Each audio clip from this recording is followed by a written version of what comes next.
85 साल की डॉक्टर माया टंडन जेके लोन अस्पताल की अधीक्षक रह चुकी है और वर्तमान में सड़क सुरक्षा के प्रति लोगों को जागरूक करने के लिए काम कर रही है।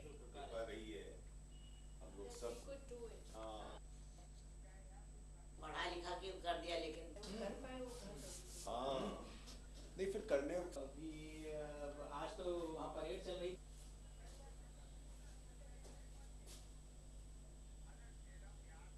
गणतंत्र दिवस की पूर्व संध्या पर पद्म पुरस्कारों के ऐलान कर दिए गए हैं, जिसमें 4 नाम राजस्थान से भी हैं।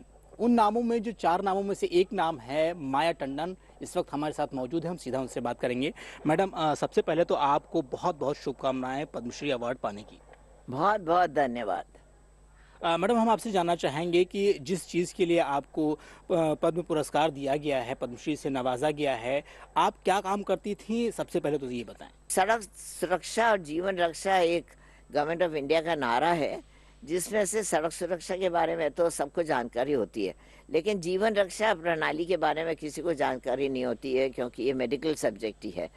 इसमें हमारा क्या होता है कि अमेरिकन हार्ट एसोसिएशन ये कहता है कि कार्डियोपल्मोनरी रिससिटेशन सीपीआर के लिए मैनिकिन के ऊपर दिल पर दबाव और मुंह से लगा के सांस देना होता है, लेकिन हमारी एनेस्थीसिया की एक ब्रांच है जिसको इंडियन रिससिटेशन काउंसिल कहते हैं।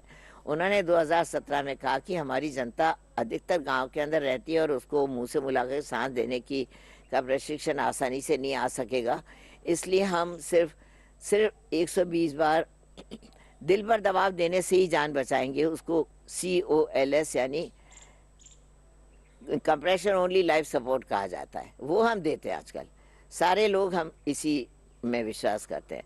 यूरोप एंड रिससिटेशन काउंसिल है जो कहती है कि सीक्वेंशियल हैंडलिंग, दुर्घटना स्थल पर जो भी लोग मौजूद हैं वो किस तरह से 10 सेकंड में सरसरी निगाह सड़क पूरे शरीर पर देखकर कैसे जान बचा सकते हैं, वो चीज़ हम सिखाते हैं।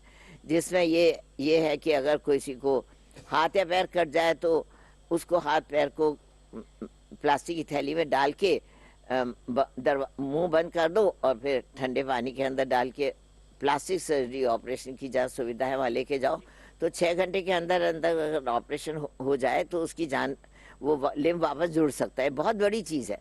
रोड पर युवा ओवर स्पीड में चलाते हैं, बहुत तेज चलाते हैं। जो लोग भी हैं इस तरीके से जो नियमों का उल्लंघन करते हैं, नियम तोड़ते हैं, उनको आप क्या संदेश देना चाहेंगे? कहना चाहूँगी कि प्लीज़ धीरे चलो, क्योंकि धीरे चलने से गंतव्य तक थोड़ा देर से पहुँचेंगे, पर पहुँचेंगे तो सारे नियमों का पालन करिए और जीवन रक्षा प्रणाली के लिए हमारे साथ जुड़िए। उसकी शपथ जो हम दिलाते हैं उसको अपने अंदर जहन में ग्रहण करिए और इसी तरह से अपने जीवन को व्यतीत करिए। अपने काम को भी तत्परता से करिए, पर हमारे शिक्षा को भी प्लीज़ ग्रहण करिए और इसको आगे बढ़ाएंगे तो हमारा देश उन्नति शिखर पर पहुंच जाएगा, इसमें कोई शक नहीं है। पद्मश्री अवार्ड आपको मिला है, इसका श्रेय आप किसको देना चाहेंगे? सबसे पहले तो फैमिली को, क्योंकि फैमिली का सपोर्ट नहीं होता तो मेरे को ये श्रेय बिल्कुल मिल ही नहीं सकता था।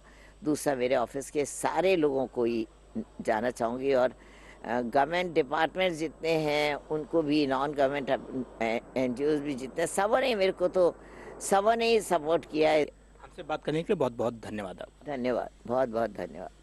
तो अगर हौसला बुलंद हो तो उम्र की कोई दहलीज आड़े नहीं आती है, इस बात को चरितार्थ कर दिखाया है माया टंडन ने। कैमरा पर्सन राकेश के साथ मोहम्मद अतीक, DD न्यूज़, जयपुर।